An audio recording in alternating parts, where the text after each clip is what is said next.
Then one of the 7 angels, who had the 7 bowls, came and talked with me. Come, I will show you the judgment of the great harlot who sits on many waters, with whom the kings of the earth committed fornication, and the inhabitants of the earth were made drunk with the wine of her fornication. So he carried me away in the spirit into the wilderness, and I saw a woman sitting on a scarlet beast, which was full of names of blasphemy, having 7 heads and 10 horns.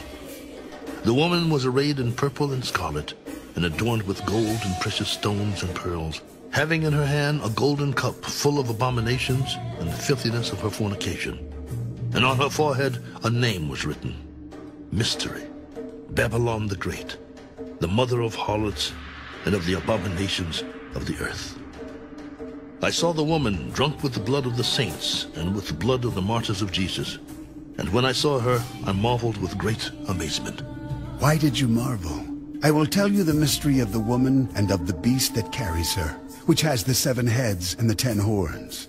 The beast that you saw was and is not, and will ascend out of the bottomless pit and go to perdition.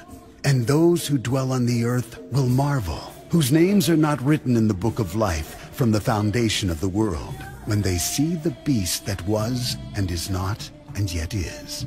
Here is the mind which has wisdom. The 7 heads are 7 mountains on which the woman sits. There are also 7 kings. 5 have fallen. 1 is, and the other has not yet come. And when he comes, he must continue a short time.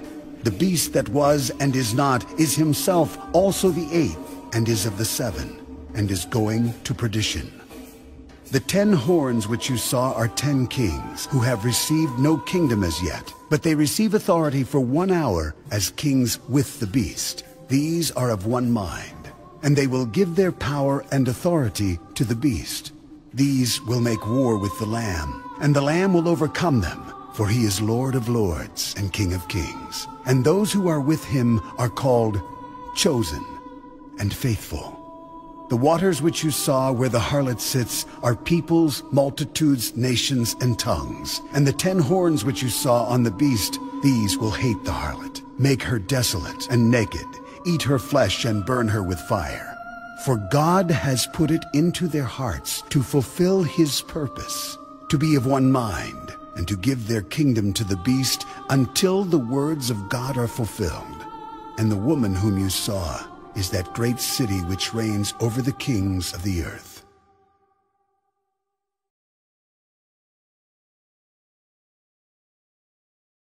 The Second Book of the Kings. Chapter 6. And the sons of the prophets said to Elisha, See now, the place where we dwell with you is too small for us. Please, let us go to the Jordan, and let every man take a beam from there, and let us make there a place where we may dwell. So he answered, Go. Then one said, Please consent to go with your servants. And he answered, I will go. So he went with them. And when they came to the Jordan, they cut down trees. But as one was cutting down a tree, the iron axe head fell into the water. And he cried out and said, Alas, master, for it was borrowed. So the man of God said, Where did it fall? And he showed him the place. So he cut off a stick and threw it in there, and he made the iron float. Therefore he said, Pick it up for yourself. So he reached out his hand and took it. Now the king of Syria was making war against Israel, and he consulted with his servants, saying, My camp will be in such and such a place. And the man of God sent to the king of Israel, saying, Beware that you do not pass this place, for the Syrians are coming down there. Then the king of Israel sent someone to the place of which the man of God had told him. Thus he warned him, and he was watchful there, not just once or twice. Therefore the heart of the king of Syria was greatly troubled by this thing.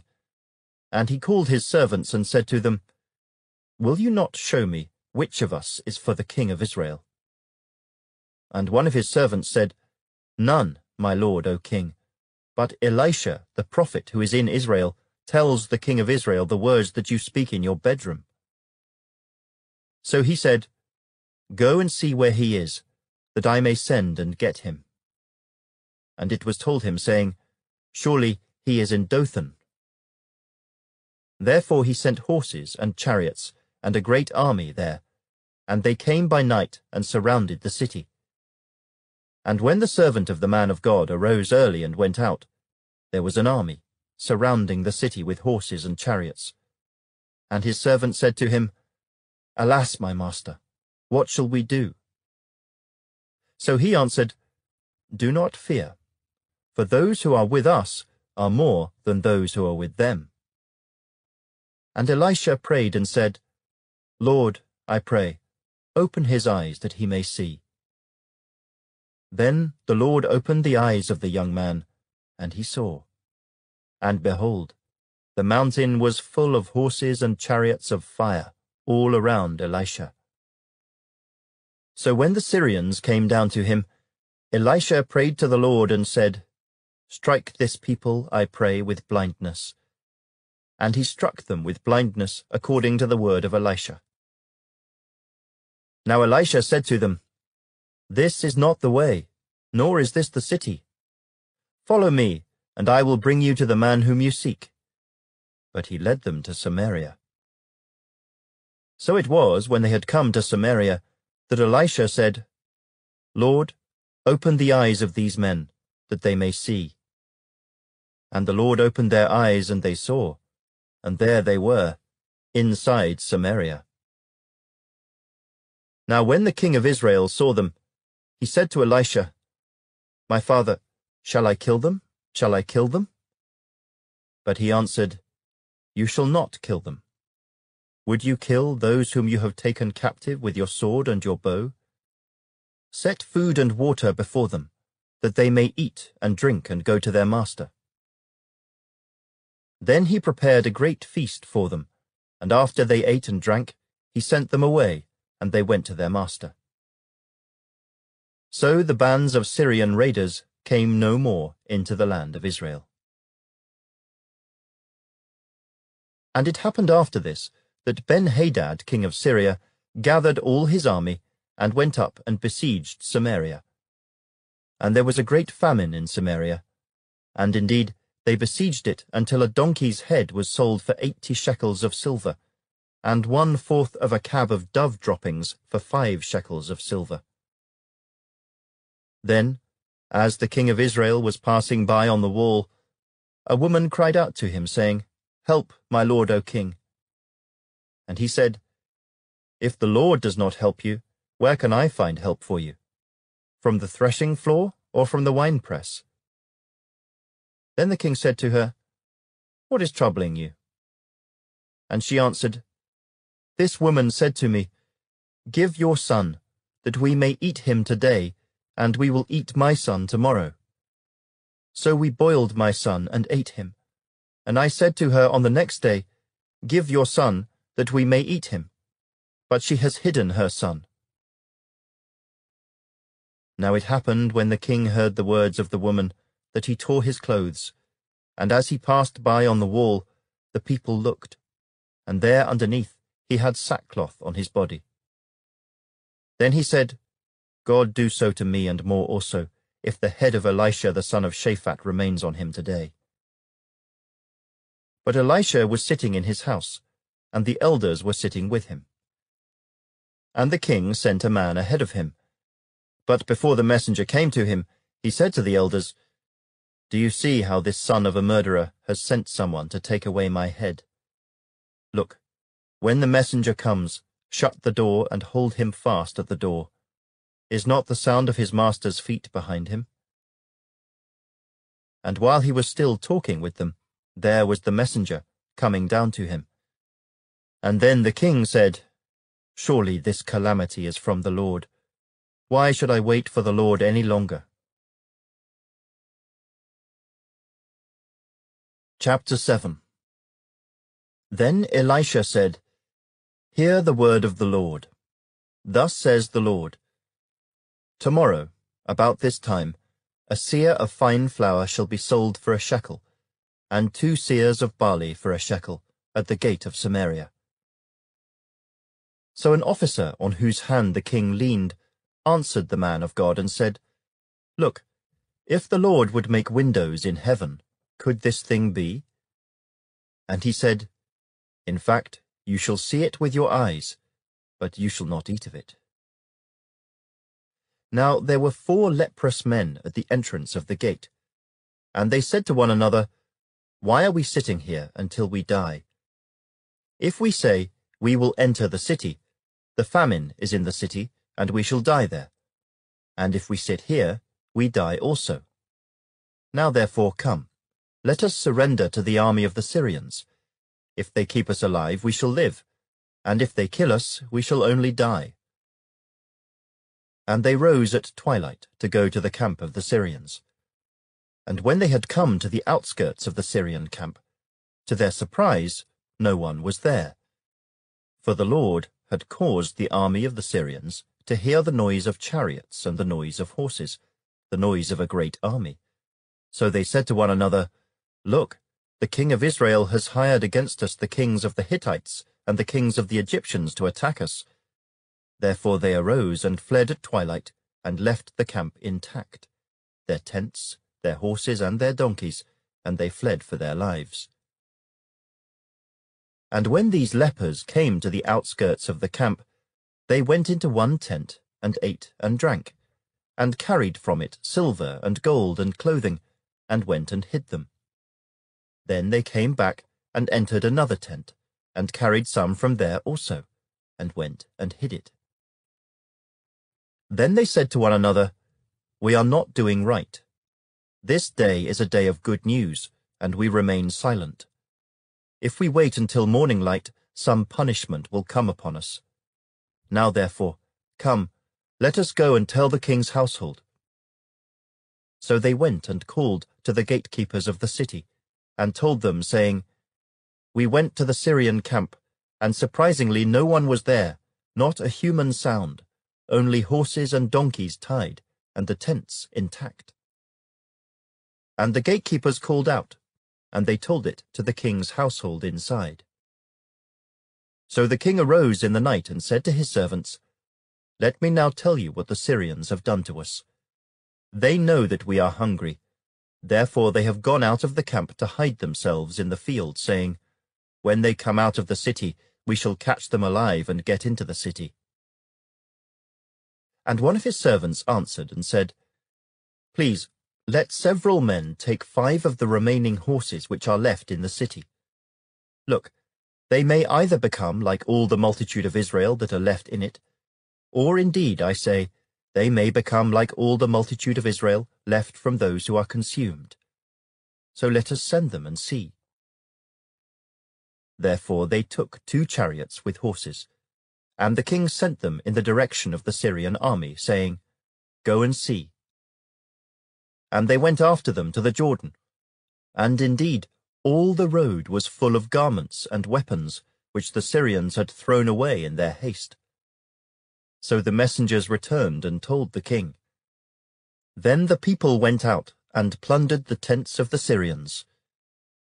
So a seah of fine flour was sold for a shekel, and 2 seahs of barley for a shekel, according to the word of the Lord. Now the king had appointed the officer on whose hand he leaned to have charge of the gate.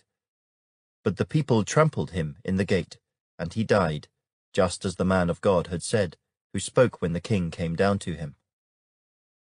So it happened, just as the man of God had spoken to the king, saying, 2 seahs of barley for a shekel, and a seah of fine flour for a shekel shall be sold tomorrow about this time in the gate of Samaria. Then that officer had answered the man of God and said, Now look, if the Lord would make windows in heaven, could such a thing be? And he had said, In fact, you shall see it with your eyes, but you shall not eat of it. And so it happened to him, for the people trampled him in the gate, and he died.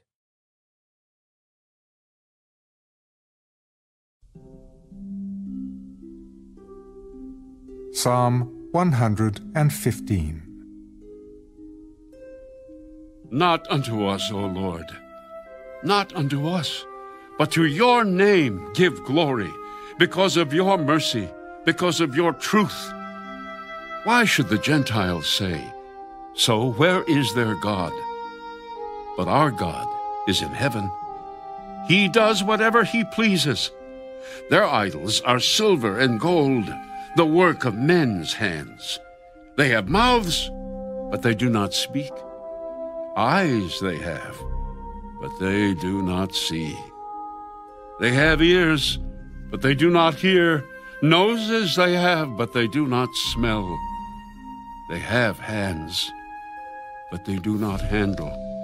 Feet they have, but they do not walk, nor do they mutter through their throat. Those who make them are like them. So is everyone who trusts in them. O Israel, trust in the Lord. He is their help and their shield. O house of Aaron, trust in the Lord. He is their help and their shield.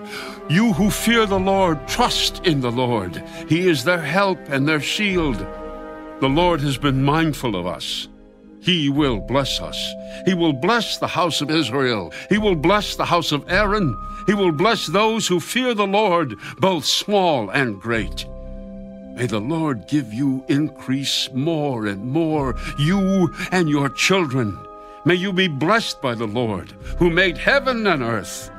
The heaven, even the heavens, are the Lord's, but the earth he has given to the children of men. The dead do not praise the Lord, nor any who go down into silence. But we will bless the Lord from this time forth and forevermore. Praise the Lord.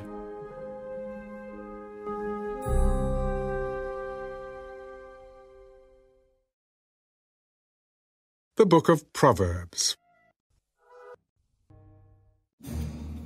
A man who isolates himself seeks his own desire. He rages against all wise judgment. A fool has no delight in understanding, but in expressing his own heart. When the wicked comes, contempt comes also, and with dishonor comes reproach. The words of a man's mouth are deep waters. The wellspring of wisdom is a flowing brook. It is not good to show partiality to the wicked, or to overthrow the righteous in judgment. The fool's lips enter into contention, and his mouth calls for blows. A fool's mouth is his destruction, and his lips are the snare of his soul. The words of the talebearer are like tasty trifles, and they go down into the inmost body. He who is slothful in his work is a brother to him who is a great destroyer. The name of the Lord is a strong tower. The righteous run to it and are safe. The rich man's wealth is his strong city, and like a high wall in his own esteem. Before destruction, the heart of a man is haughty, and before honor is humility. He who answers a matter before he hears it, it is folly and shame to him. The spirit of a man will sustain him in sickness, but who can bear a broken spirit? The heart of the prudent acquires knowledge, and the ear of the wise seeks knowledge. A man's gift makes room for him, and brings him before great men.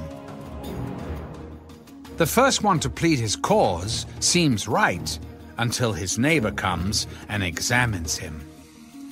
Casting lots causes contentions to cease, and keeps the mighty apart. A brother offended is harder to win than a strong city, and contentions are like the bars of a castle. A man's stomach shall be satisfied from the fruit of his mouth. From the produce of his lips he shall be filled. Death and life are in the power of the tongue, and those who love it will eat its fruit. He who finds a wife finds a good thing and obtains favor from from the Lord.